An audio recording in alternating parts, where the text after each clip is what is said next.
All right, everyone, good afternoon. Let's go ahead and get started. I want to thank everyone for joining us today. My name is Bret Allphin. I'm a new Senior Program Manager here at NADO, and I want to thank you for joining us today for our Transit Matching Funds virtual roundtable. So with that said, I'm going to go ahead and share my screen. I'm going to do a little introduction, and then I'll hand it over to our great speakers this afternoon for what is sure to be an interesting conversation on a topic we get a lot of questions about here at NADO.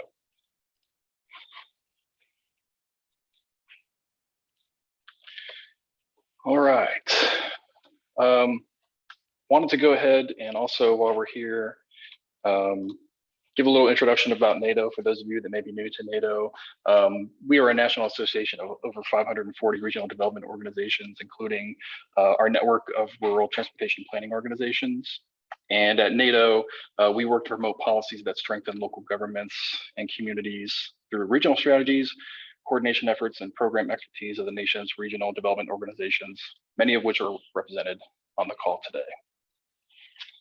If you didn't know, NADO also has the NADO Research Foundation, which Carrie and I are proud to be a part of. The Research Foundation is really focused on developing training and resources available to our members.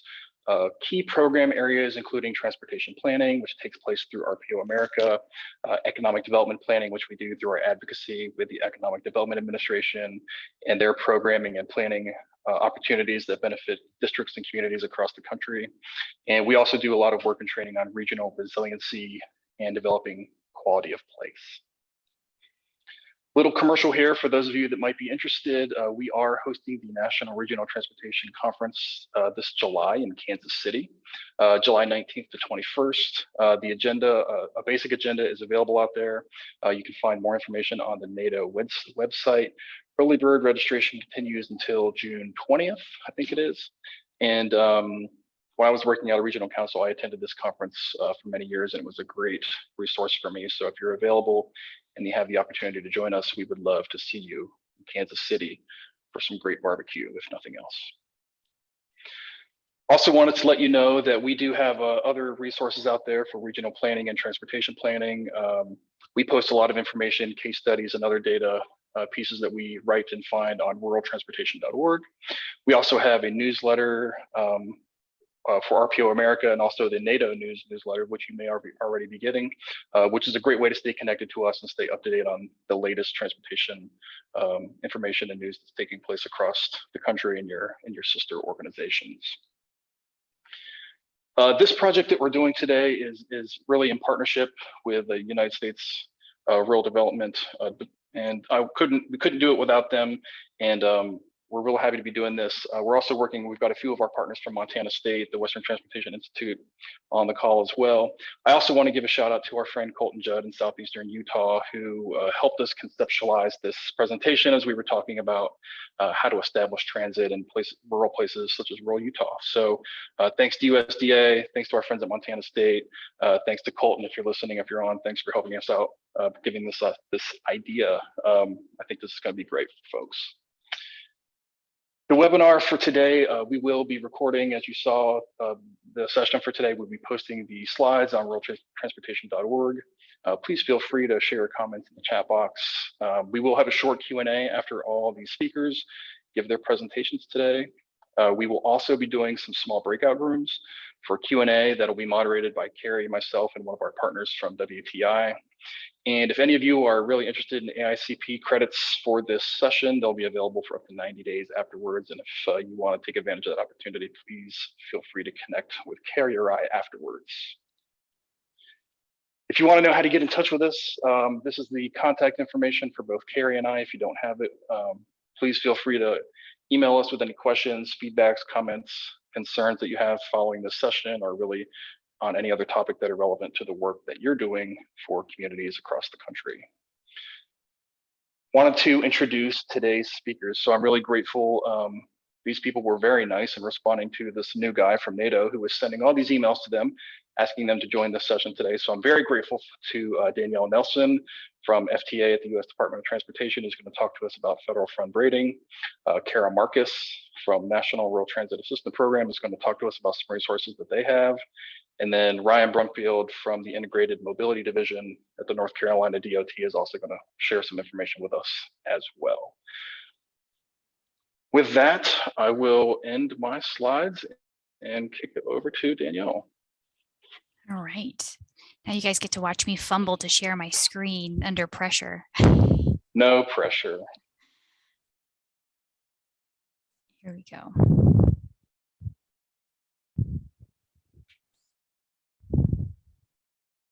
And I've got to switch it to the display settings. Okay, can you guys see them in display? Okay, so again, Danielle Nelson from the Federal Transit Administration. I'm the staff level lead for something called the Coordinated Council on Access and Mobility. And I'm going to share with you something that we developed and published in late 2019. It was a federal fund rating guide that I think would be very useful to today's discussion. If you're not familiar with the Coordinated Council on Access and Mobility, it was started by executive order in 2004. And then Congress, because of lack of action, put the executive order into our authorizing legislation to ensure the work would continue. And the mission is to issue policy recommendation and implement activities that improve the availability, accessibility, and efficiency of transportation, specifically for older adults, people with disabilities, and those of limited or lower income. It's chaired by the Secretary of the Department of Transportation, who has delegated it to our FTA administrator. And so it's managed out of the Federal Transit Administration. And we have 10 federal partners we work with. And I thought it would be helpful to share with you. The last slide shows you which federal departments are required members of CCAM, but under each of those federal agencies, we have multiple participating sub-agencies. And so I thought you might be interested in just seeing the list of who is working on the CCAM with us actively. And these slides will be provided to you afterwards. I won't go through each one. And so the focus of the work we do at the Coordinated Council is focused on human services transportation. So that includes a broad range of transportation services and options that are designed to meet the transportation needs of those disadvantaged populations I mentioned. And it really is about fostering access and mobility to help those populations get to medical appointments, jobs, training, education, etc. And lack of reliable transportation makes it difficult for those underserved communities to reach these vital services. And most of our CCAM partners fund really important services that are vital to everyday life, whether it's healthcare through the Medicaid program or Medicare program for those age 65 and older, a lot of family and support services for children, etc. And so the purpose is about coordinating those human services transportation programs. And the way we're doing that is by helping to build local, state, and federal partnerships through technical assistance, policy guidance, and to help communities maximize existing resources. And one of the ways we did that was by publishing that federal fund rating guidance. And that's just one tool, as well as cost sharing, incidental use guidance we just published in March of 2022. And really the benefits we see of helping communities better coordinate their human services transportation is when you're doing federal fund rating, it's greater access to funds. It's also increased efficiency and potentially productivity. And the one thing I mentioned is before we started the federal fund rating guide, what we had to figure out is how many of our CCAM partners fund federal programs that may fund transportation. And so the starting point was a 2012 government accountability report that listed 80 federal programs. So we started with that list and all the work the GAO had already done. And we met with our federal partners and validated if those programs still existed or renamed, moved to a different agency, et cetera.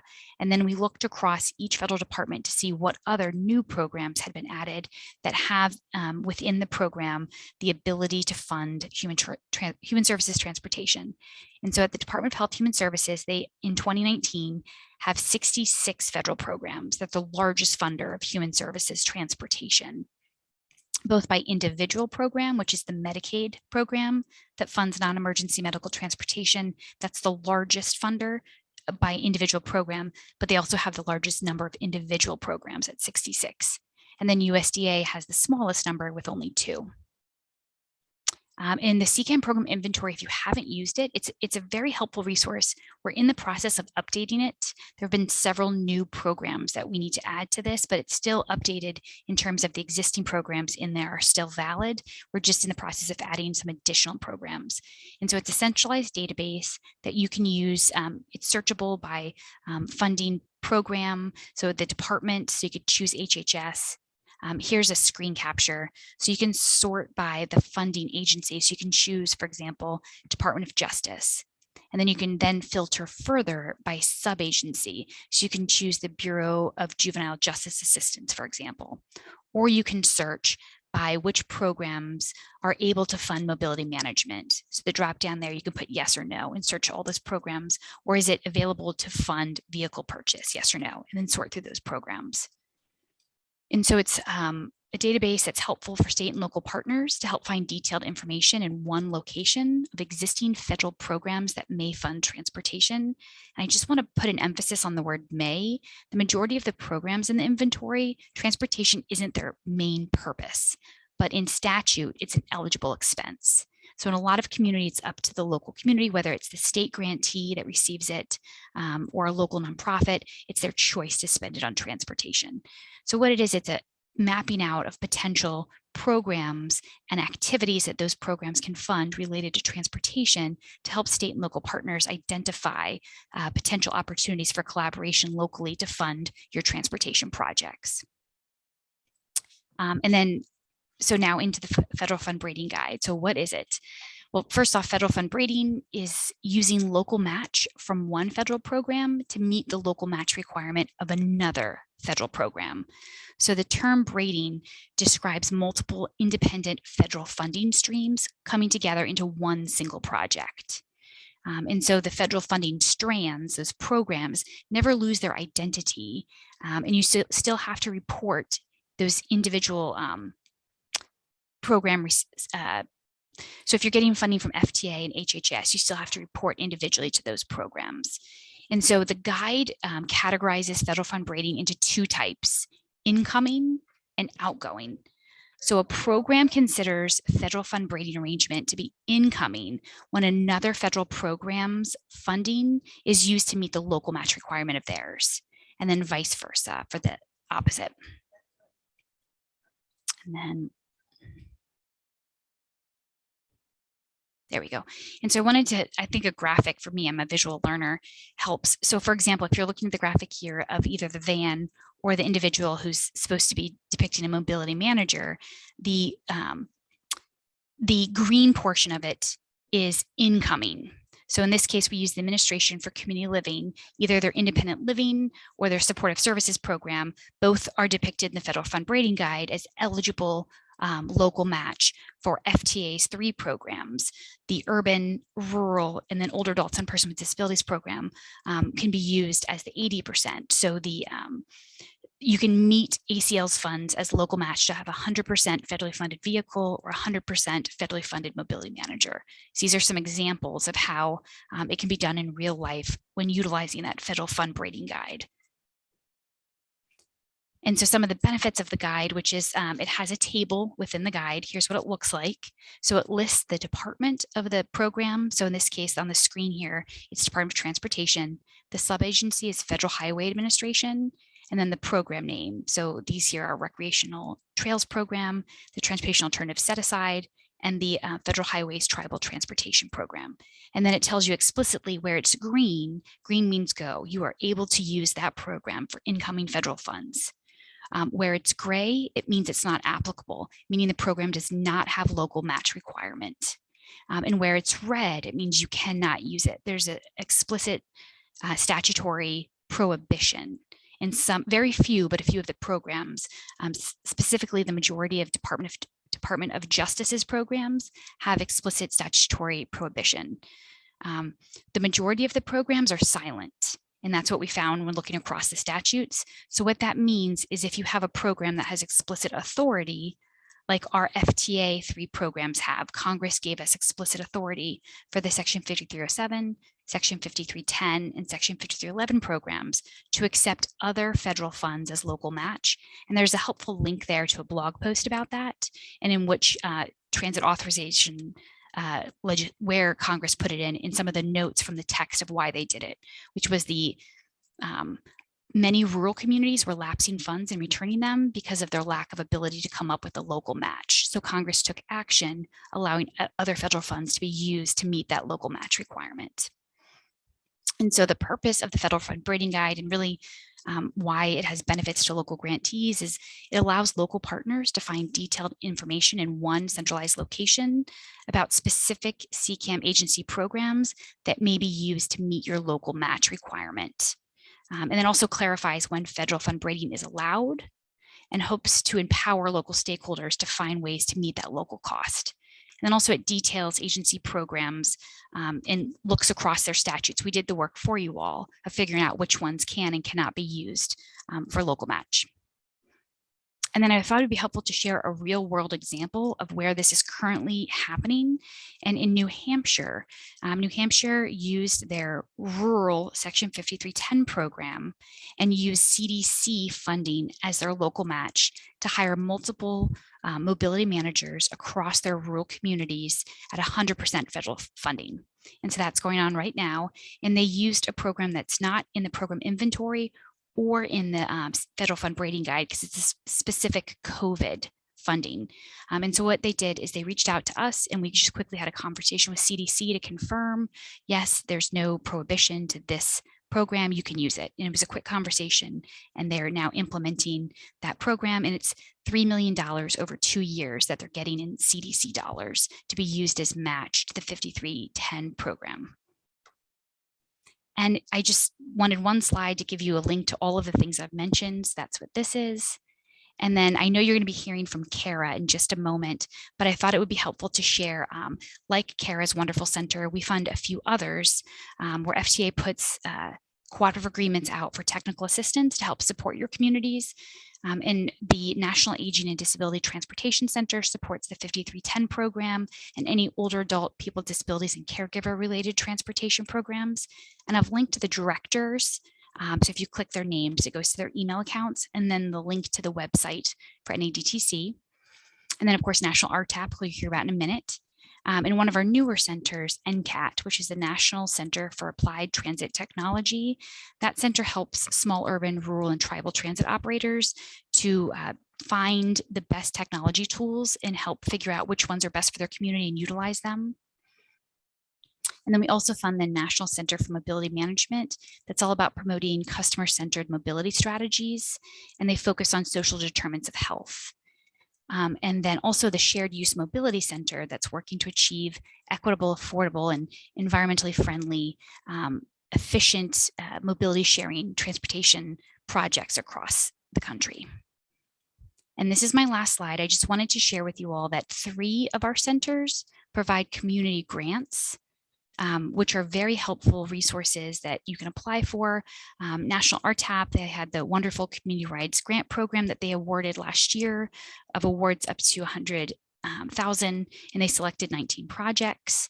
The National Aging and Disability Transportation Center puts out annual community grants for projects focused on older adults and or people with disabilities. And it's all about increasing the availability and accessibility of transportation in communities for those populations. And then lastly, the National Center for Mobility Management, they put out annual both planning and implementation grants, which will, the planning grant notice of funding opportunity will be posted soon for that one. And it's all about developing and encouraging partnerships with transportation agencies and then other CCAM-like partners like the local food bank, the aging network, the local hospital, et cetera, and helping to connect those grantees locally and coming up with creative partnerships to improve mobility. And I won't steal Cara's thunder, but I just wanted to acknowledge the great work that National RTAP has done on this Transportation Technical Assistance Coordination Library, or TACL for short, which she'll share with you. And here's my contact information. So, and I believe we're taking questions at the end. So I will pass things over to you, Cara, and stop sharing.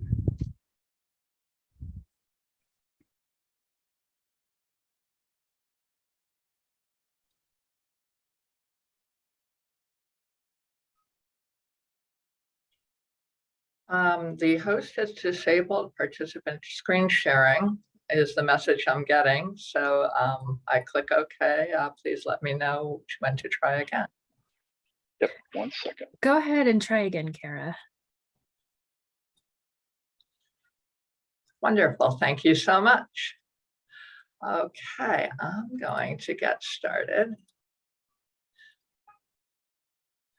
You always feel that momentary panic when you can't do something technological like share your screen. So glad to get through that. And thank you to Bret and Carrie for inviting National RTAP to talk about using the Transit Managers Toolkit to identify rural transit funding resources. So this is one of our main resources. We have quite a few toolkits, and we're excited about this one because we update it whenever we can, even though it's about a 300-page encyclopedia. But we're about to launch a big update this month. And when I was asked to present this week, I was able to get this one page I'm going to talk about updated more quickly. So you'll be the very first group to see what's updated on it. First, if you don't know about National RTAP, we are a technical assistance center funded by FTA through Section 5311. We offer technical assistance, free training, transit industry materials.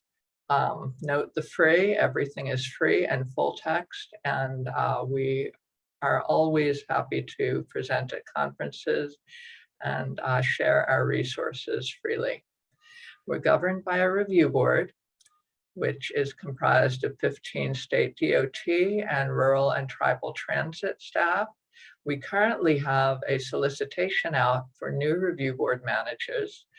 And if you want to learn more about that, go to nationalrtap.org, the button news, and you'll see a review board solicitation. And if you or anyone you know is qualified, this is through June 30th.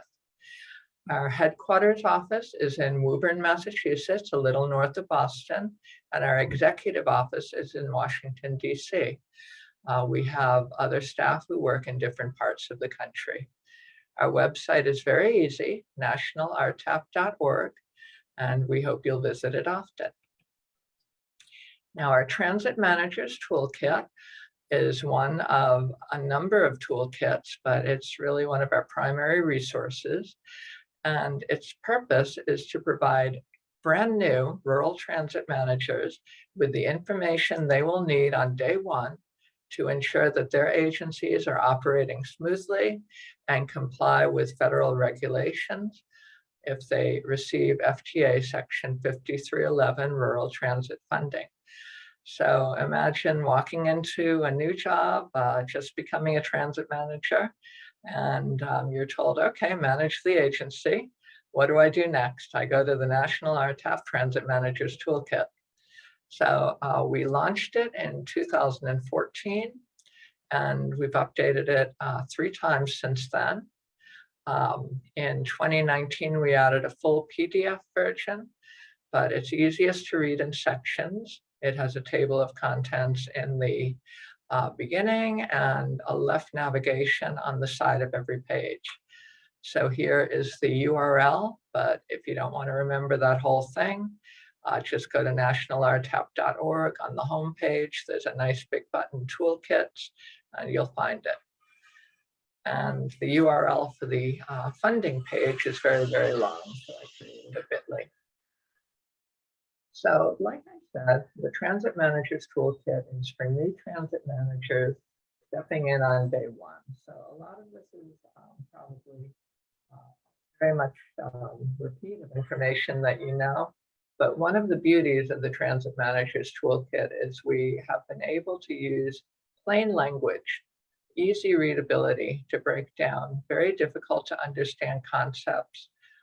So really anybody can quickly gain what they need to know.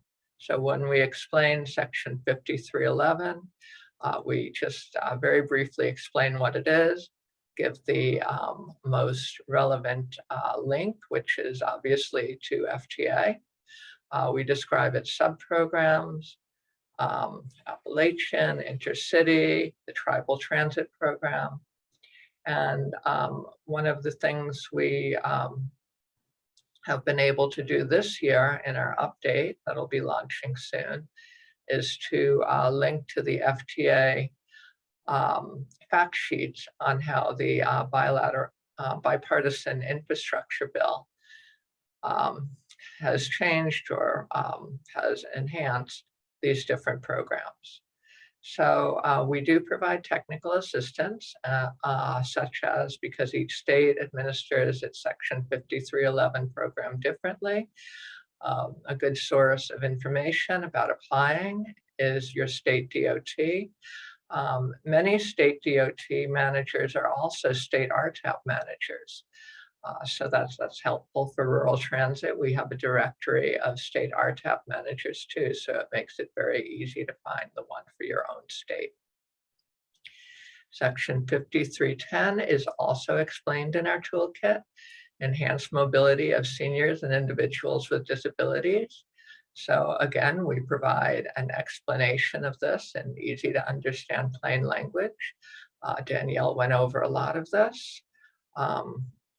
So I won't read it aloud, but we do provide the latest FTA fact sheet on how the BIL has potentially changed this. And no changes were made to this one, although increases in total program funding were made, which is very good news for everybody. And the same as with the 5311 program. You can use your state DOT or state RTAP manager to help you with applying. Section 5339, Buses and Bus Facilities Program. Again, we link to the FTA. You'll find as you go through the Transit Manager's Toolkit, there are a lot of links. And one thing about updating these toolkits, every time we do it, we find that the links change. So if you're going through our toolkit and you find a link that goes nowhere, please contact me immediately. I'll be able to find the most updated link and really update the toolkit in real time. So with this one, this year changes were made to Section 5339 and really great ones. So again, the national distribution formula increase, this is per FTA's fact sheet. And it's a combined buses and bus facilities and the low or no emission grants program. So if transit agencies are applying to one or both, they have a way to do that. And you can look at the link there to find out more. So I know this is the deadline is coming up fairly soon, but this is a really good opportunity for expansion of public transit services, electric buses, low emissions, etc., all in one submission.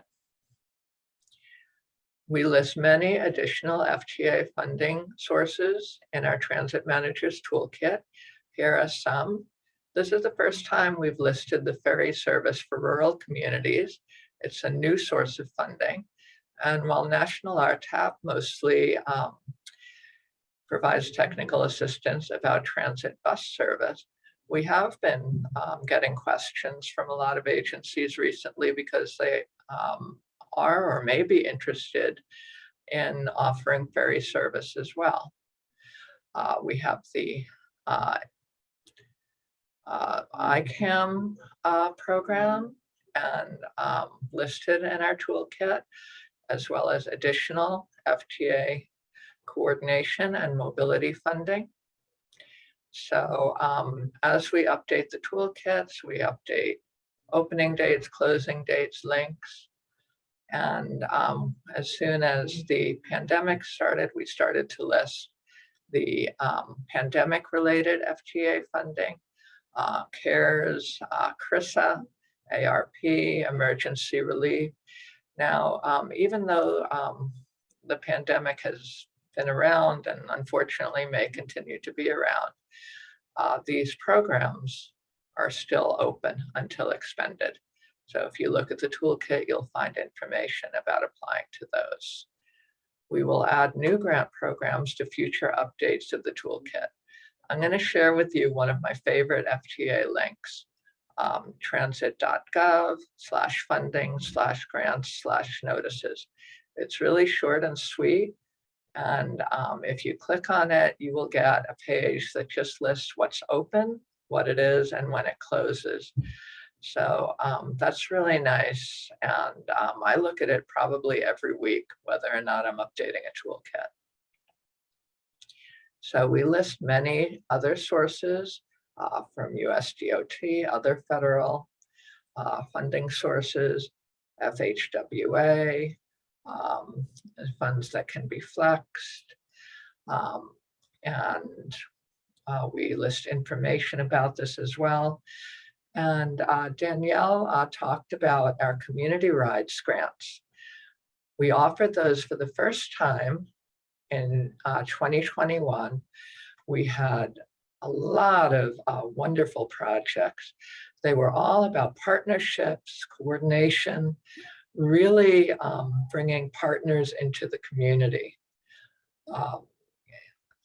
Medical care, healthy foods, expanding transportation to work, even off hours. So all kinds of different applications. And it was very, very hard for us to choose just 19. We had a large committee. It took months and months, but we're sort of rolling it out. Our assistant director, Liz Taylor, manages the grant program with some of our other staff. And it's going to be very exciting when we do webinars and presentations about the great projects that come out of this. The question everybody's asking is, are you going to do it again? We certainly hope to. It's an 18-month program, so once we finish these and it all gets rolled out, publicized, and written about, then we'll see when is a good time to offer community rides grants again. So please be on the lookout. And like Danielle said, some of the other TA centers do offer, and in the future, more may probably offer different grants. So our toolkit lists a lot of non-federal funding sources, state grant programs, state DOTs, other state programs, Medicaid funding, human service transportation contracts, such as area agencies on aging, local disabilities organizations. Don't forget things like local taxes, sales, property, lodging. Even if you have tourism in your area, you can use those types of taxes. Local government funds, counties, cities, towns, etc. Advertising revenue on and in buses and your brochures, facilities. Don't forget your benches even, shelters. The toolkit explains how to work with these funds in match so you're compliant with receiving Section 5311 funding. Public-private partnerships, sponsorships, working with local community organizations, employers, educational facilities, hotels, all kinds of things. Really think outside the box. The sky is the limit with ideas about funding sources. So I've just summarized it here, but the toolkit does go into a lot more detail about these funding sources. Of course, passenger fares, although not all transit agencies charge fares, but if you do, that's a source of funding. Volunteers, in-kind support, and remember that needs to be documented. So another area in our toolkit is grant writing tips. So again, it goes into more detail. If you're looking for funding, the next step is really getting the funds. So I'm going to just really summarize this. And we get a lot of questions about, how do I write the best grant I can? Just read the documents, do whatever they say. Don't be afraid to call people and ask questions if you, really need more clarification. Be short but sweet. More is not better. Sometimes, it helps to have a second, third, and fourth set of eyes to pare down what you're writing. But remember to include all the tasks, benchmarks, milestones, personnel deliverables, etc. Don't be too short that you leave any of that out. Be sure that the funding request reflects what is required to achieve the service plan's goals. Start out with the goals and make sure that the request meets that. Be clear on the match requirements, whether the match can be made in kind or not, and consult relevant FTA circulars for vital information on costs, project activities, procurement procedures, etc. So of course, all of the relevant FTA circulars are included on our Transit Managers Toolkit. So like I said, a second set of eyes, even a professional proofreader possibly, and share the draft with somebody outside of the applicant agency. They might have a fresh set of eyes. So check, double check, triple check, etc.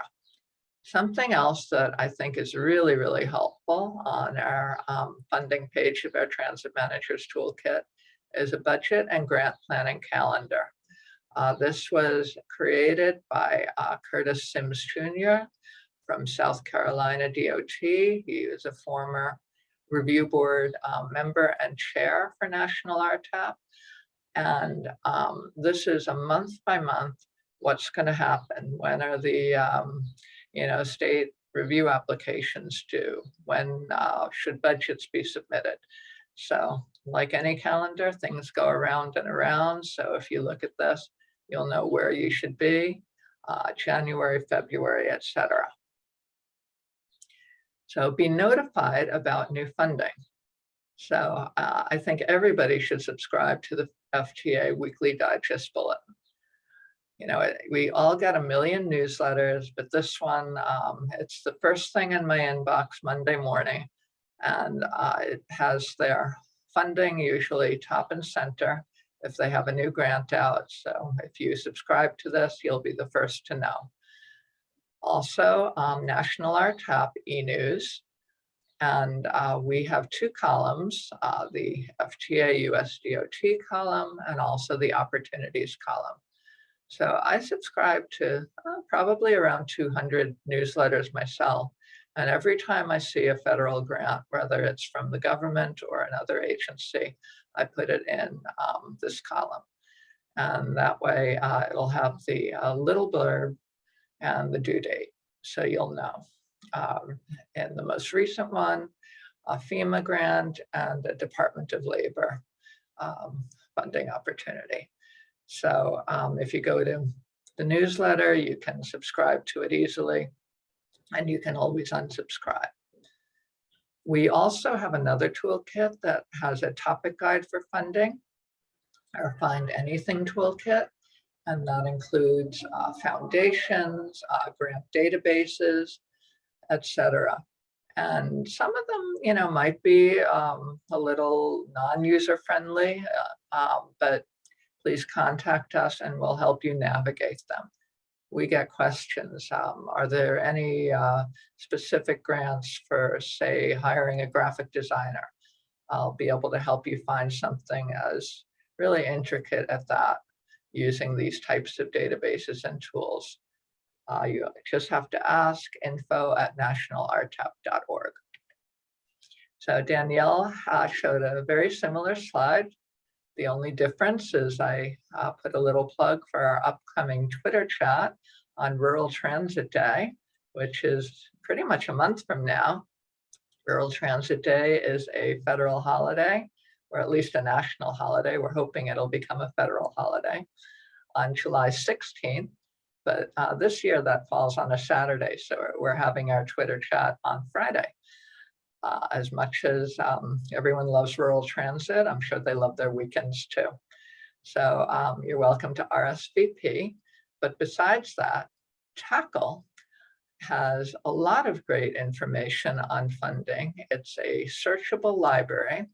As Danielle said, it's FTA and all its technical assistance centers. Everything is doubly or triply peer reviewed. Everything is free. And everything in Tackle is about transportation coordination. So if you're looking for funding for transportation coordination, you won't find grant announcements in Tackle as a library, but you'll find resources about case studies, best practices, etc. That's all I have today. No questions now. We have one more speaker, but that's my contact information. Thank you, Cara. Thanks for sharing that information with us. Look forward to speaking with you in the Q&A. And I'd like to invite Ryan Brumfield to turn on his camera and come off mute if you're available and share your comments with us. All right, good afternoon. Can you hear me? Yes, indeed. And I'm getting the same message about host disabled the screen sharing. Try it again. Okay.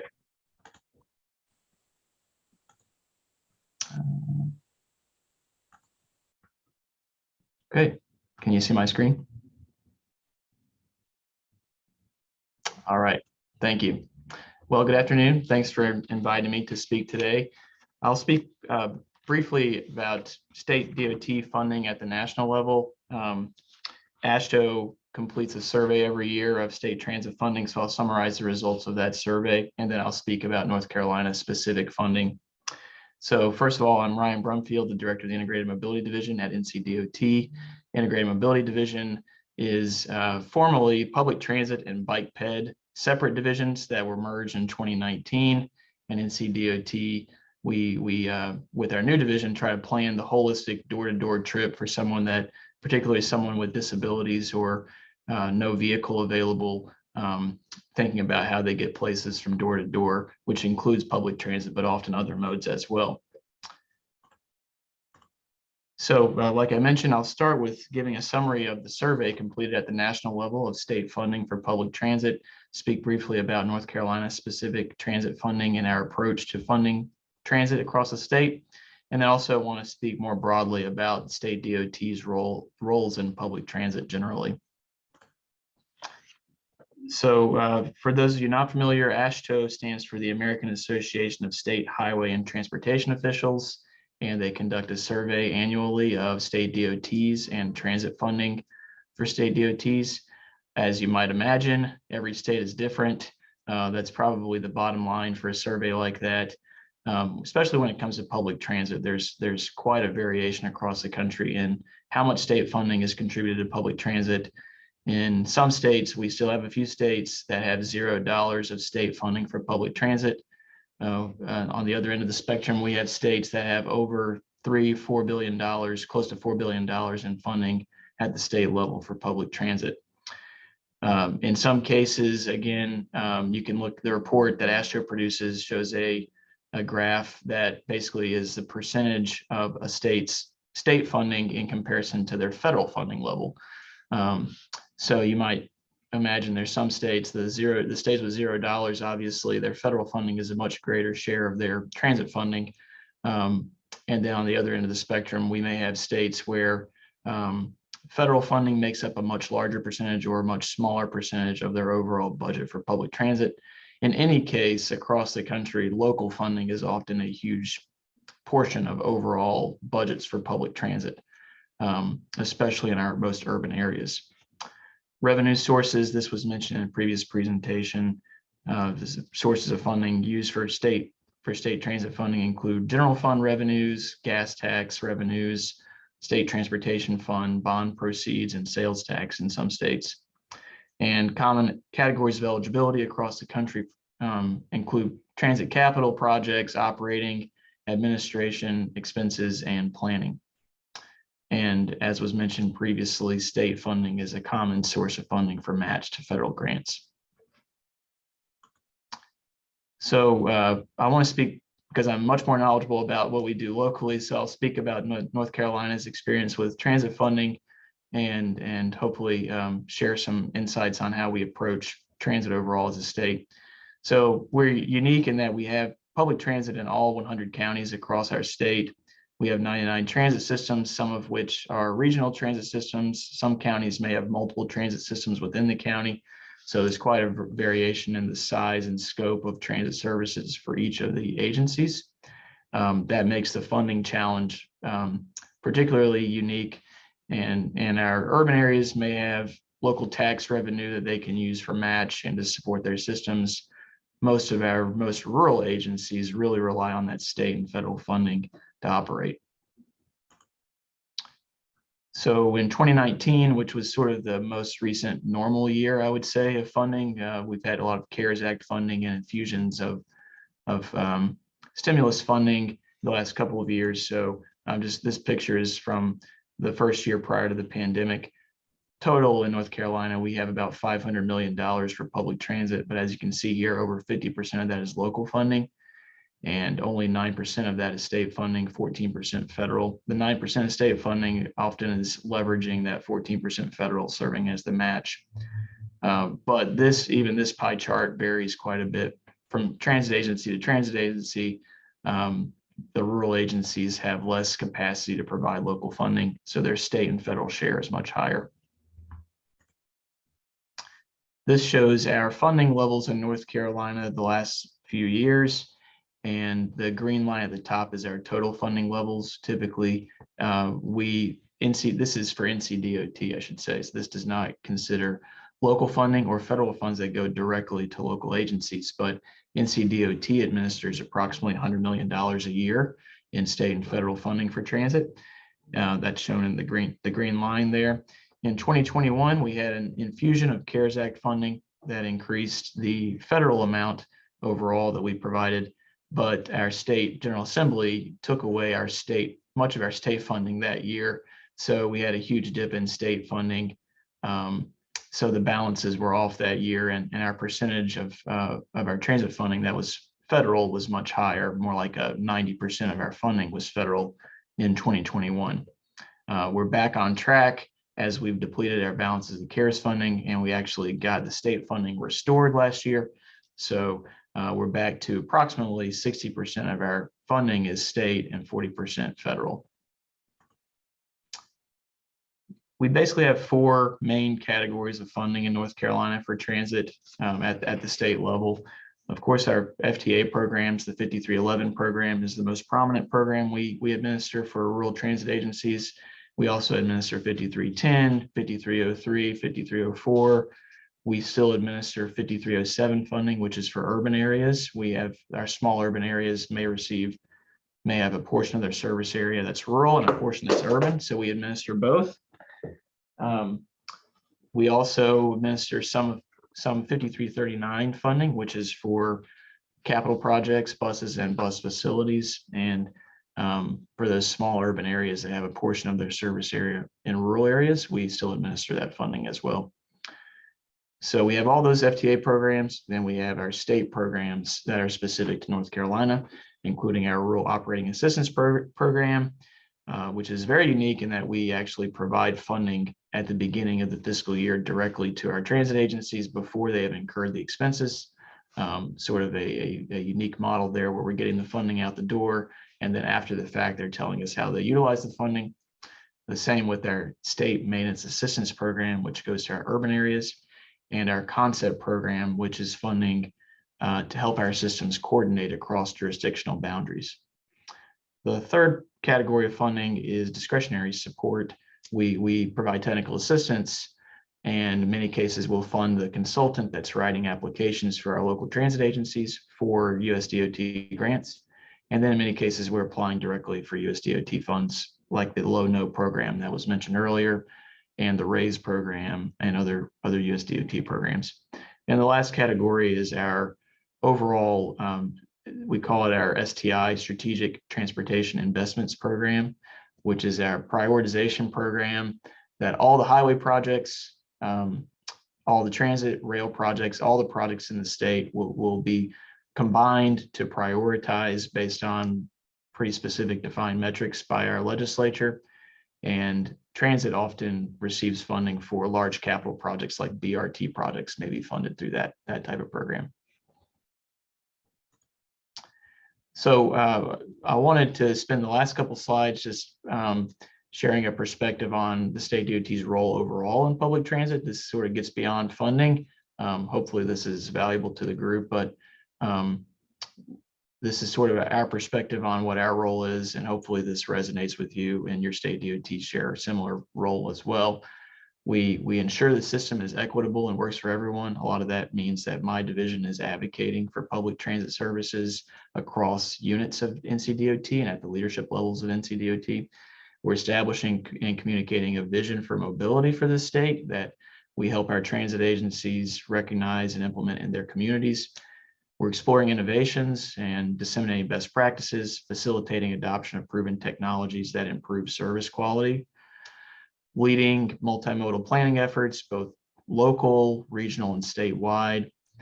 We administer our funding with a goal of maximizing public return on investment, providing technical assistance in delivery of service, or connecting people to folks like National RTAP for technical assistance, but really being the facilitator to give the right assistance needed for delivery of service, ensuring compliance with requirements, particularly on the ensuring compliance with federal requirements, ensuring public safety, and then leading emergency response, for example, leading how we responded to the COVID-19 pandemic in public transit. So I want to just a couple slides on the first 3 bullets here on what we're doing in our state for these items. So in terms of equity and ensuring the transportation system is equitable, we have a lot of data to show that there's a large number of people in our state that do not own a car. This map, 1 dot on this map equals 20 individuals that live in a household without a car or with limited vehicle availability. We estimate over 1 million people in our state have this circumstance where they either don't have a car, or they're sharing a car with multiple adults, or they can't drive their car because of disability or other reasons, or their car may be subject to break down more frequently. And all of those circumstances lead to significant challenges for mobility in our state. The transportation system was developed and created for automobile usage primarily. And so without a car, it creates disadvantage for many of our residents. So part of our job is to ensure that whatever the barrier is, everyone has equal access to opportunities in the state. Just a finer point on that, you can see here, not to get too mathematical with data, but this is some of our data on zero vehicle households and showing that basically in our census tracts across the state with higher percentages of zero vehicle households, we have a strong correlation with lower household income and lower labor force participation. Again, just reiterating how if you've created a system where you have to have a car to be successful and you don't have a car, then you're at a disadvantage, and that is inherently an inequitable system. So our job is to help untangle those inequities and try to resolve those discrepancies in the system. We also, again, like I said, part of our job is to establish a vision and help the state move towards that vision. So our vision can be aspirational and it may be challenging to get there, but we envision a system where everyone has equal access to opportunities and services. Ultimately, if we really want to move towards equity, our multimodal options must be equivalent to driving in terms of time, convenience, and cost. Zero transportation-related fatalities, injuries, and emissions. And then ultimately, if those are achieved, everyone's happier, healthier, and more likely to participate and succeed in the economy. This is a very busy slide. I'm not going to go through all of this, but this helps again illustrate how we have a vision in the state, and we feel like this is our role to communicate the vision. But if we're moving towards those outcomes I just mentioned, we envision the system that's needed to achieve that. And so this is an example of what we presented to our system, our transit systems locally recently, which is thinking about the policy principles that are needed to align the funding with needs, making sure we're planning for human beings, not for cars. We're having a culture of problem solving, embracing change and new ideas. And then we kind of think of the 4 pillars of mobility as the direction we're going, where we have a mobility as a service network where everyone's connected through one application to schedule, pay for your trips across the state, where our mobility solutions are autonomous, connected, electric, and shared, where we're connecting our communities with mobility hubs. In North Carolina, we have 560 municipalities. So envision each of those having at least one robust mobility hub where everything's connected. And then, of course, we need complete streets to safely connect everyone to the mobility hubs. So this is an example of how we shape the vision, and then we're working with our systems to start putting the pieces together to move towards that. Funding, obviously, is a key piece of that. So we have our current funding approach and structure, but we are constantly working to identify new grant opportunities and working with our General Assembly to communicate our needs, with the hope that we can get the right funding structure in place to move towards this vision. And lastly, with innovation, this is another role for state DOTs to think about emerging trends, emerging technologies, how we cultivate those and research those, and then disseminate best practices. We have the best example of this for us is microtransit on-demand mobility services. You may be familiar with this. It's similar to Uber or Lyft, but for public transit, it's subsidized for supporting public transit. We had the first example of rural microtransit in our state was in Wilson, North Carolina. This is the picture in the top left with the RIDE program supported by VIA. Extremely successful program. Previously, they had a fixed route bus system, and they were transporting about 1,400 people per week. Most recent weeks, they're about 4,500. They may even be getting close to 5,000 riders per week on their new system. And it's 15-minute wait time, so it's truly on demand. You schedule a trip and the trip's there.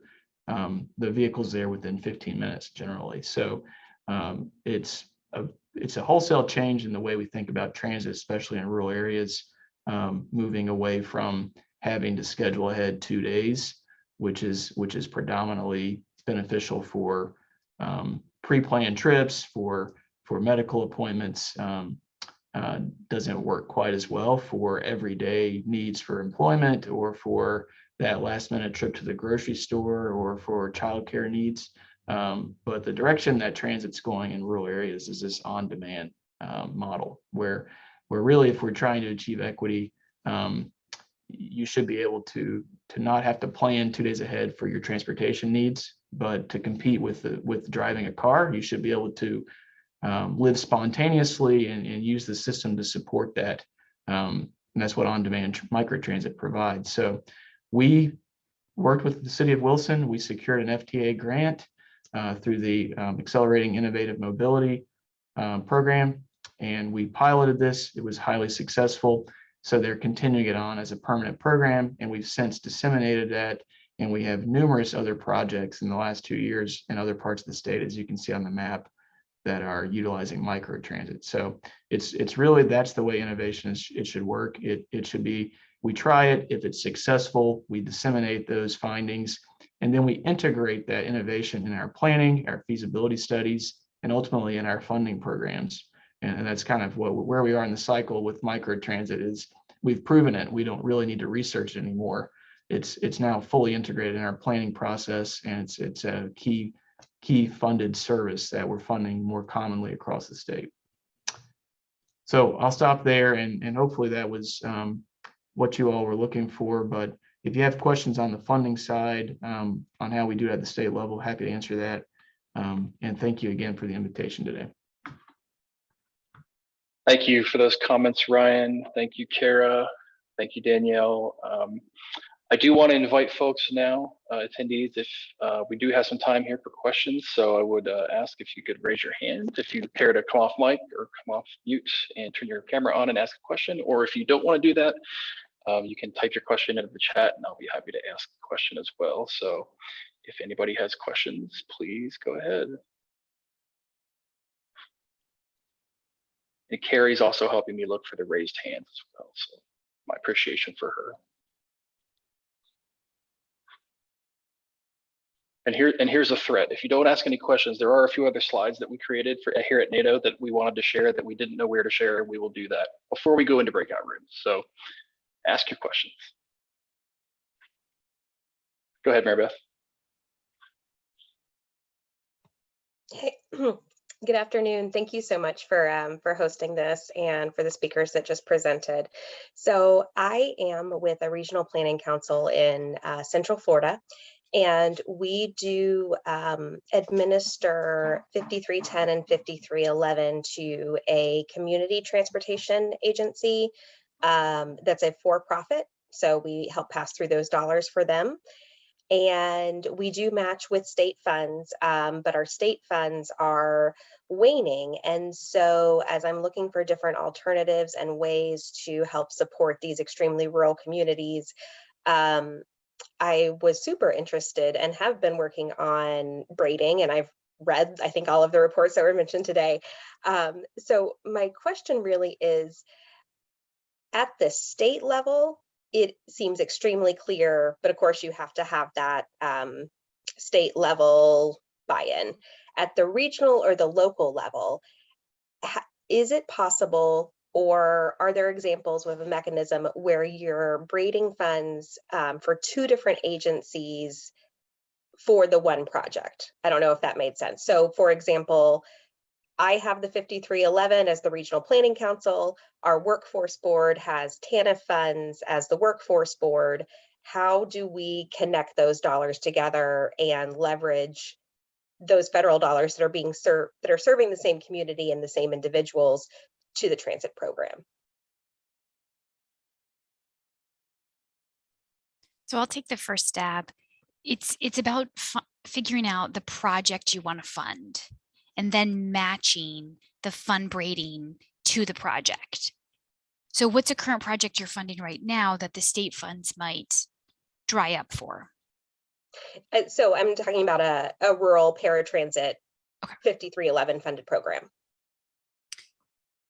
Got it. So for 5311, one way you could do it is to use NEMT.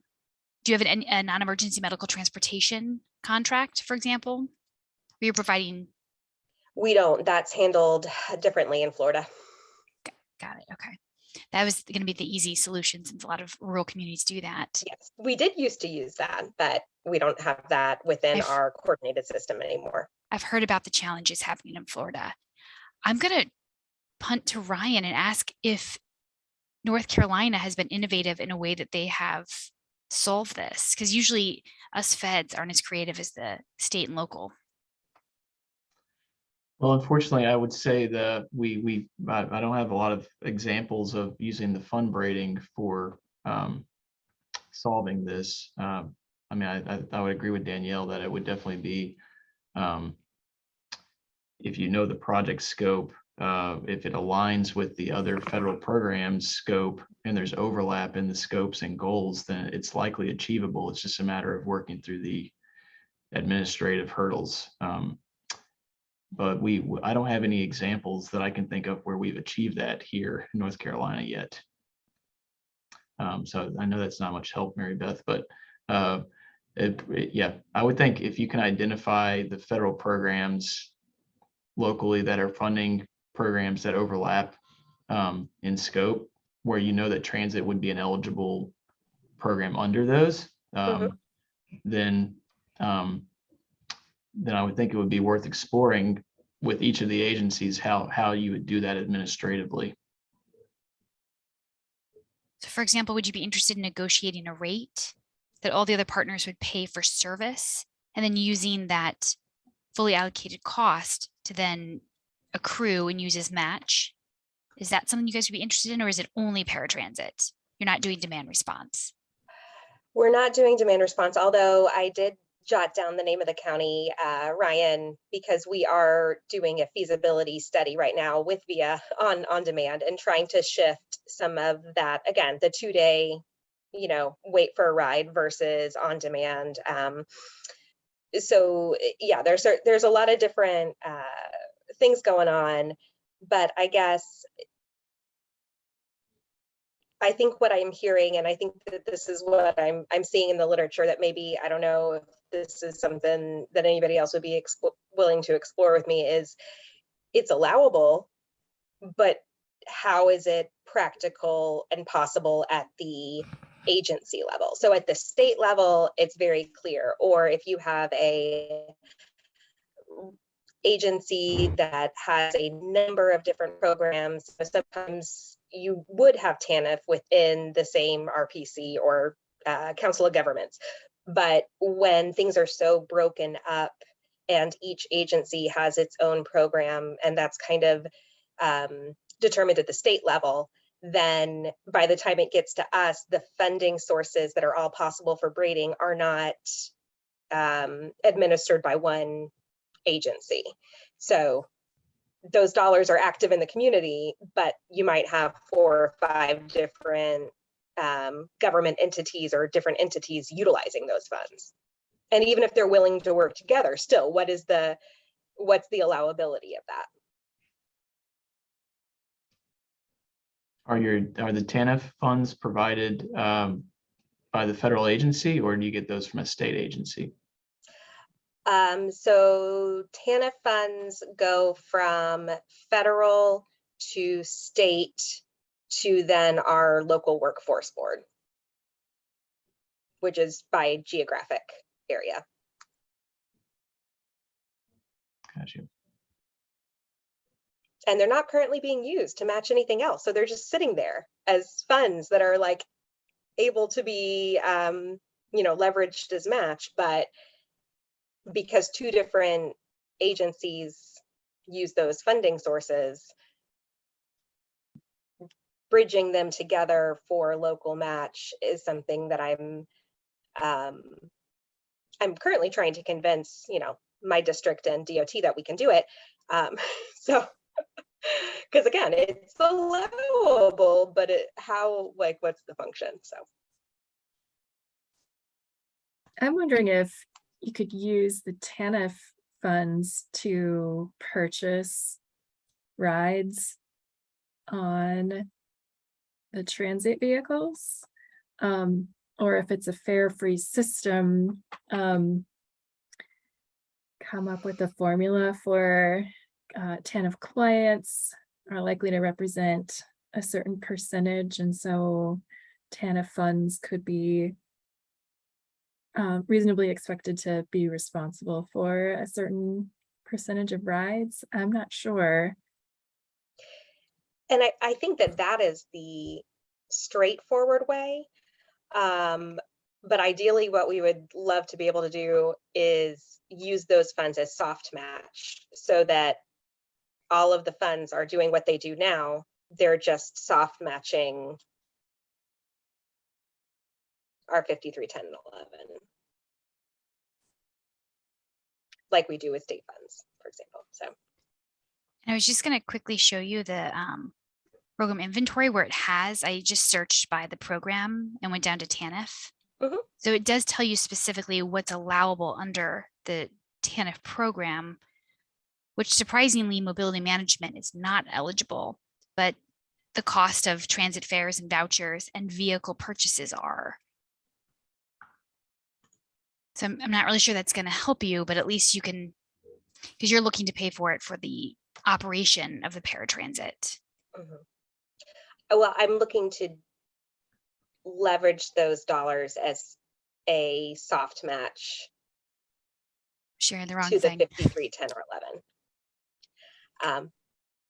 Okay, I've taken up enough time, and there was a good question in the chat that I actually have too. So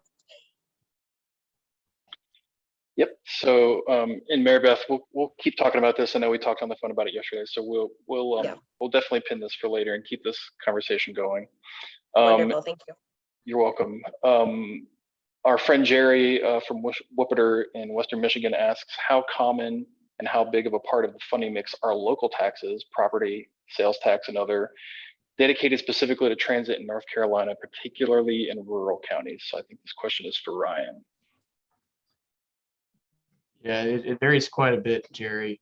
Certainly our urban areas have a much higher percentage share of their funding mix is local funding. We do have a couple of urban communities with dedicated sales tax for transportation, or primarily for public transit, including the Raleigh area. There's a couple that are pursuing that right now, and they'll have referendums on the ballot this year. In terms of rural areas, it really varies, but I would say most of our rural areas have just enough local funding to meet the match requirements. Most of our grants are 80 We actually fund for 5311, for instance, we fund a lot of administrative grants, and those are 80/20, and typically we provide 5 to 10% of the match, or we provide 25 to 50% of the match, so 5 to 10% of the total grant amount, and the rest is local match. And so those local funds would be the minimum amount that they would be securing. And then it just varies. Some of our more successful local systems like Apple Cart in Boone may have 20 or 30% of their funding mix is local funding, whereas many of the other ones, like I said, is just sort of the minimum amount needed to meet the match requirements.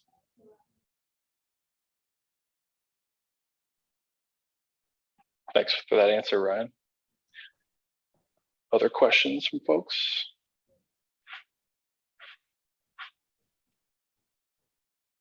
There is a comment or a question in the chat about how is the on-demand feasibility study being paid for, and that might have been for Ryan as well. There is a response there, but Ryan, I don't know if you had anything to add about how some of those studies might have been funded in North Carolina.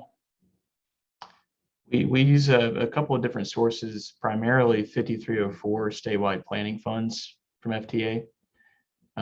That's our primary source. Plus, we usually provide the entire match for that with state funding for our planning grants. We have used some CARES funding to help with those feasibility studies as well lately. Excellent, thank you. Other questions? All right, well, if there's no other questions, I think I am going to show these few slides that I threatened in the earlier comments, because it is relevant to Jerry's question, actually. So I'm going to show just real briefly 4 or 5 slides here regarding some research that TRB did on local match and in kind. Bear with me.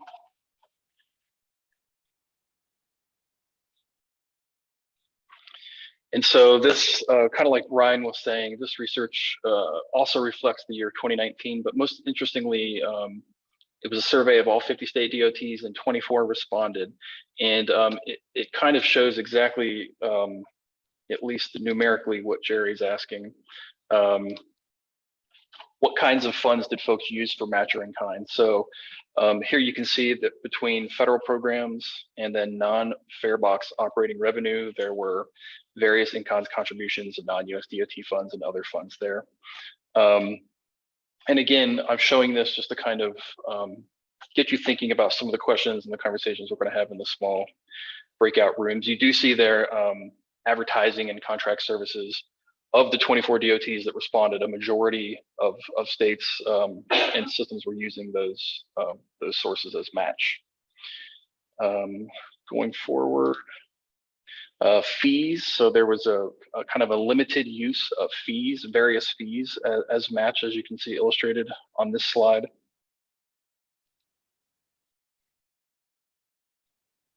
And then to Jerry's exact question, taxes. So general revenue funds was very common, but property tax, including vehicle taxes in states, sales taxes, general sales taxes, local options, and others, relatively limited. And then some kind of more specialized taxes used in a very limited scale as surveyed.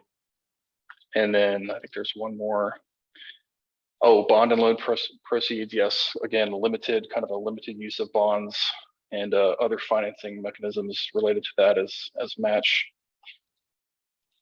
And then the last slide, I do want to call your attention to one entity indicating that they used a bake sale as match. So if you had bake sale in the matching fund, bingo, you're the winner today.